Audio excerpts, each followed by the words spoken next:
श्राप है वरदान पता नहीं, पर बचपन से ही जो भी पढ़ता है उसे याद रखने के लिए इसे ज्यादा मेहनत नहीं करनी पड़ती। ये दिखाना, टाइम खत्म हो रहा है। कुछ भी नहीं दिखाई दिया।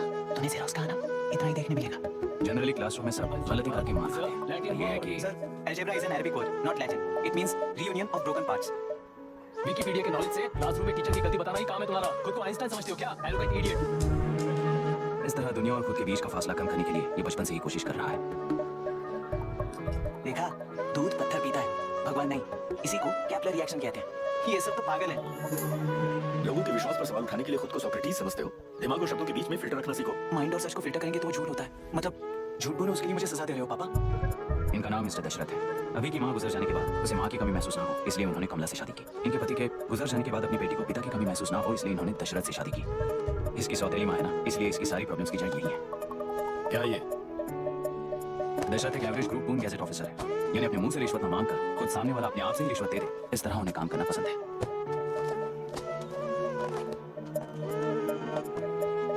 क्या हुआ? पैसे चाहिए क्या? आज से मैं जो खाना खाता हूँ और यहाँ रहता हूँ उसकी फी। कहाँ से मिले पैसे? आज से मैं करप्शन फ्री हूँ मिस्टर दशरथ। इस तरह अपने पापा के साथ बिगड़े हुए संबंध और निराशा को किताबों पर निकालते हुए वो IIS से लेकर अमेरिका की MIT तक हर एग्जाम में कामयाब हुआ। देश के सारे एग्जाम देते हुए टाइम वेस्ट करने की बजाय किसी एक एग्जाम पर फोकस करता तो पास हो जाता ना। इन एग्जाम्स में वो पास नहीं होगा, ये तुम्हें कैसे पता? मतलब क्लियरिटी नहीं है ना। ये उसने खुद के लिए लिखा है और ये सारे उसने अपने अहंकार के लिए लिखे हैं। उसके पास तो क्लैरिटी है, पर उसके आसपास की दुनिया में कोई क्लैरिटी नहीं है। पहले उनको 2 बार वोट दिया है, दीदी ने नई पार्टी बनाई है। देखते हैं वो जीतेंगी तो क्या देंगे। अरे वाह, आप तो कितनी होशियार हैं। वैसे रिटायर्ड IAS ऑफिसर रामप्रकाश अच्छे पढ़े लिखे, आप उन्हें क्यों वोट नहीं दे रही? उन्होंने हमें 100 रुपए भी नहीं दिए, नालायक कहीं का। उन्हें वोट देके क्या होगा? ये हाल है, पैसा नहीं दिया तो हार पक्की है, लेकिन पैसा देने पर भी जीत पक्की नहीं है। मतलब पावर ऑफ डेमोक्रेसी मैन। अगर अकल होती तो वो सारे लीडर्स पैसे देना बंद कर देते, वरना ये लोग तो सबसे पैसे लेकर किसी को भी वोट दे देंगे। ये भी लोकतंत्र की शक्ति है। राहुल दीपक,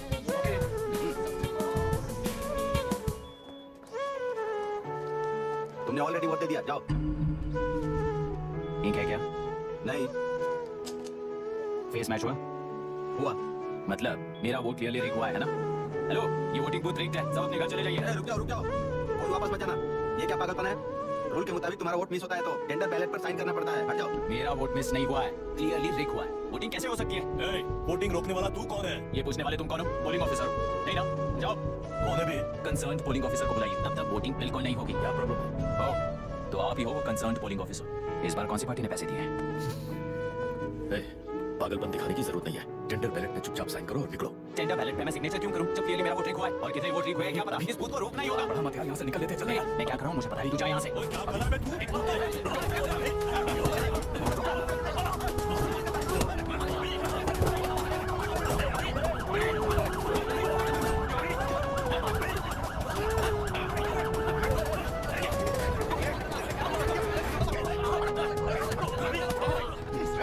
क्या प्रॉब्लम है? कुछ नहीं, इसका वोट मिस हुआ बोलकर कोई रोकने की कोशिश कर रहा है। मिस नहीं हुआ है, मेरा वोट रिक हुआ है। वोट ठीक हुआ है तो बैलेट पे दस्तखत करके जाओ यहाँ से। यहाँ पे नफरत मत करो। ओह, वोट रिक हुआ है ये सुनने के बाद आपका रिएक्शन इतना ही है? अगर लॉजिकली कहूँ ना तो सिर्फ इस एक बूथ को नहीं, सारे इलेक्शन को रोकना चाहिए।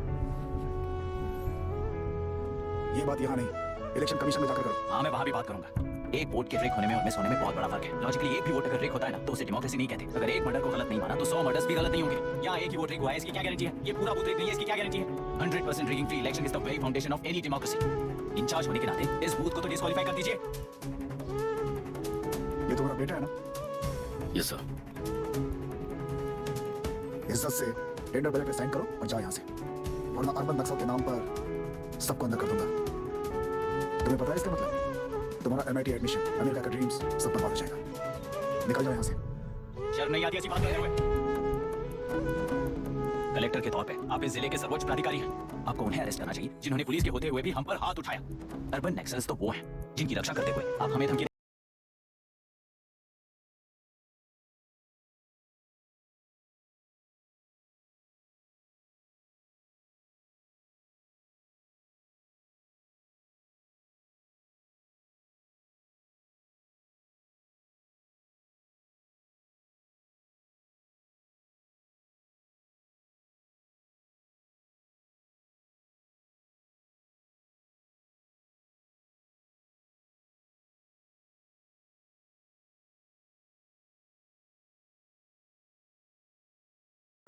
बिना शर्म के जीने की आदत बना देता है। बाहर से पत्थर मत फेंको, कभी अंदर आकर देखो तब पता चलेगा। ये बूथ विशाखावाणी का है, डिस्क्वालीफाई करना मुश्किल है, ऐसा करना तुम्हारे लिए रिस्क है। सो इस वन साइड वॉर में लाइफ बर्बाद मत करो, फ्लाइट लो और निकल जाओ। एक हफ्ते में अमेरिका जाने वाले हो, इन सब झंझटों में मत पड़ो। वैसे भी भागने वाले को देश के बारे में बोलने का हक नहीं। जाओ।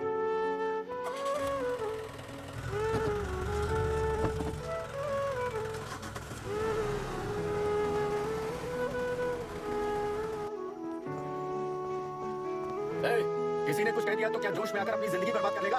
मेरी बात मान, नीचे आ जा। MIT छोड़कर IAS में आकर क्या हासिल कर लेगा? जिद की वजह से किसी के हाथों मारा जाएगा या फिर हवालात पहुंच जाएगा या अमेरिका चला जाएगा और मैं शांति से जीऊंगा। बहुत खुश था। दौरा पड़ने लगा फिर से, जरा समझाओ इसको। IAS के इंटरव्यू में 3 में से कोई एक ही सिलेक्ट होता है ना जी। शायद ये फेल भी हो सकता है। आप अभी से इतनी चिंता क्यों कर रहे हैं? बहुत होशियार हो। मेंस एग्जाम में 500 में 1 पास होता है, जिसे इसने पास कर लिया है। अब इसके लिए इंटरव्यू कौन सी बड़ी बात है? तुझे अपने फैसले पर अफसोस होगा। नीचे आ जाना बेटा। अफसोस होने तक अपने तरीके से जीने दीजिए मिस्टर दशरथ। 25 साल का हो चुका हूँ, मेरी जिंदगी मुझे जीने दीजिए। 5 साल की उम्र से तू यही तो कर रहा है। फ्लाइट मिस हो जाएगी, नीचे आना। पापा अब बस भी करो, उल्टे जाएगा तो भी फ्लाइट नहीं मिलेगी। मैं कार में चिल्ला के थकिए मत। चलिए अंदर चलते हैं। चलो बेटा।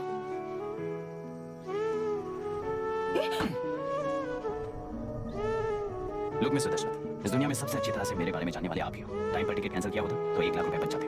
अब उसे मेरे अकाउंट में मत जोड़ देना।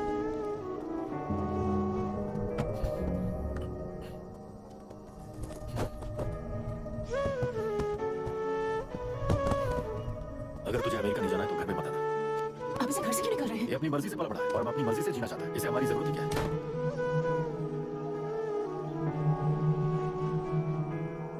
सुन भाई, अपना पेंट हाउस रेंट पर देगा? कम से कम माँ पापा तो नहीं होंगे। 5000 एक्स्ट्रा दूंगा। बहुत फेंक चुका है, चल अभी वो बैग भी उठा ले।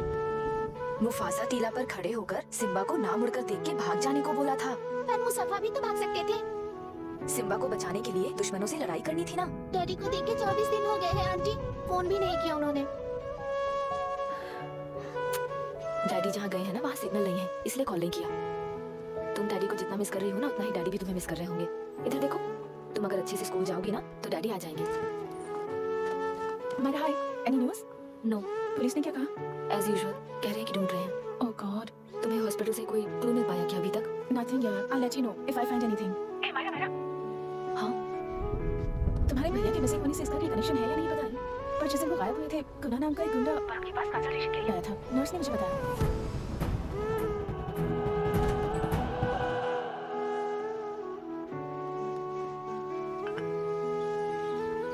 क्या यही लोकतंत्र है? पिछले हफ्ते हुए मतदान में बूथ ओपन हुए 1 घंटे के अंदर ही अपना वोट रीड होने वाली युवक का सवाल पूछना गलत है क्या? सवाल गलत सही का नहीं। एक वोट के चूक जाने से सारी व्यवस्था को दोषी ठहराना ये गलत है। व्यवस्था के बारे में प्रैक्टिकल नॉलेज ना रखने वाले ऐसे मूर्ख अगर देश छोड़कर चले जाएं तो ही बेहतर है। व्यवस्था के खिलाफ खड़े होने वाले हर इंसान को एंटी नेशनल कहकर उन्हें देश से भगाने के लिए देश कोई उनके बाप की जागीर नहीं है। कुछ युवक का यही कहना है। देश में रहते हुए सिस्टम से लड़ने पर फायदे की जगह नुकसान हो जाता है। अरे आखिर है क्या होता न्यूज़? हाँ, अरे अचानक से फैली हुई न्यूज़ है ये। हाँ बता ना, सच बोल, तूने झगड़ा किया ना? बोल नहीं रहा, नहीं छोड़ूंगी। दीदी रुको। बता, झूठ बोलने लगा है तू। बोल, सच बता मुझे, क्या किया तूने? रुको। स्कूल में झगड़ा किया? क्या जानवरों की तरह मार रही हो? ये क्या बात हुई? क्या हुआ इसी से पूछ लो। क्रिकेट खेलते हुए नाक की हड्डी टूट गई है और इसने स्कूल में झगड़ा भी किया है। जब तक मैं नहीं जाऊंगी इसकी स्कूल में एंट्री नहीं है। स्कूल बस वाले ने अभी बताया। क्या इसकी जान लोगी? टेररिस्ट कहीं और नहीं बल्कि माँ बाप के रूप में घर में ही होते हैं। तू बहुत अच्छी नसीहत दे रहा है उसे। तुम जाओ, मैं जाऊंगा इसके साथ। ठीक है, तुम्हें जाना, मामा जो हो।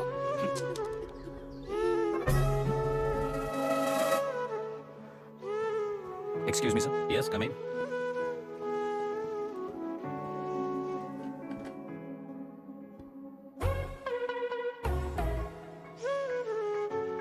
Yes sir. आपका बेटा है? ये आपके बच्चे हैं? इनकी बुआ हूँ। मैं इसका मामा हूँ। बोलिए, what's the problem? I love you. If you love me, circle yes.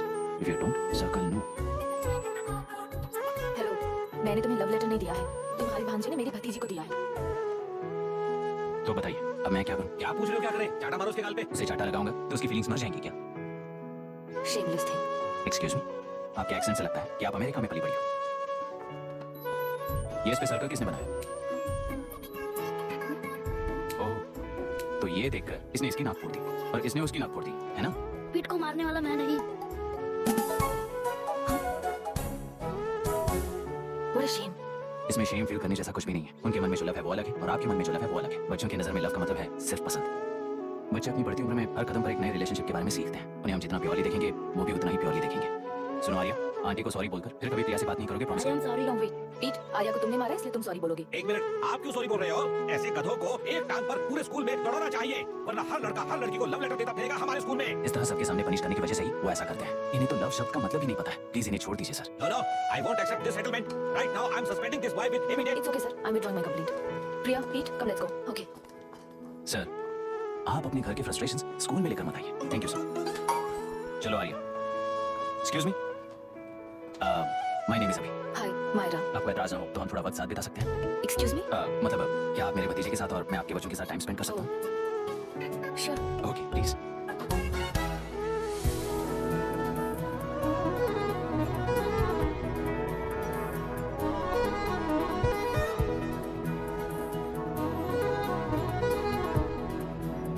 What do you want to talk? क्यों, तुझे हिंदी नहीं आती? आती है पर उसे पसंद नहीं है। अरे मेरी गुड़िया, तुम्हें इतनी अच्छी हिंदी किसने सिखाई? मेरे पापा ने। ओह, ठीक है। तुम्हारी आंटी क्या करती है? और यहाँ और कितने दिन रहेगी? मायरा आंटी ट्रिनिटी कॉलेज की म्यूजिक स्टूडेंट है। डैडी के रिसर्च सेंटर से वापस लौटने तक वो यहीं रुकेंगी। इसके बाद अमेरिका चली जाएंगी। ओह, तो परदेसी पंछी है। ठीक है, मैं एक छोटा सा पजल सॉल्व करूंगी। तुम हो गोरी और यह है देसी गोरा और तुम्हारी बुआ है देसी। तो इतनी छोटी सी फैमिली में इतने रेसेस कैसे हो गए? सिली, इट्स सो सिंपल। मेरी दादी इंडियन है, मेरे दादाजी अमेरिकन है। डैडी दादाजी की तरह गोरे पैदा हुए और मेरी बुआ दादी की तरह पैदा हुई और मैं भी मेरे डैडी की तरह गोरी पैदा हुई और बेटे मम्मी की तरह पैदा हुआ। That's all. So simple. पर मेरी मम्मी मर गई। अरे मेरी गुड़िया, आई एम सो सॉरी बेटा। Hi, your nephew is a smart boy. They are such well-mannered kids. Thank you. I'm so sorry about their mother. Thanks for your concern. सुना है आप म्यूजिक स्टूडेंट हैं। अगर आपको लोकल म्यूजिक के बारे में स्टडी करना हो या दिल्ली में घूमना हो तो मुझे बताइए। I'll take you. Sure, of course, Okay ना? Will catch up. This is my fiance's call. I need to take this. I see you around. Come. Hi, ya I am good. How are you? क्यों Arya, aunty ने मेरे बारे में कुछ भी नहीं पूछा ना? तुम क्या करते हो पूछ रही थी। तो तुमने क्या बताया? आईआईटी में पढ़कर एमआईटी में सीट पाकर तल्लुपुर में बेकार घूमते हो ऐसा बताया।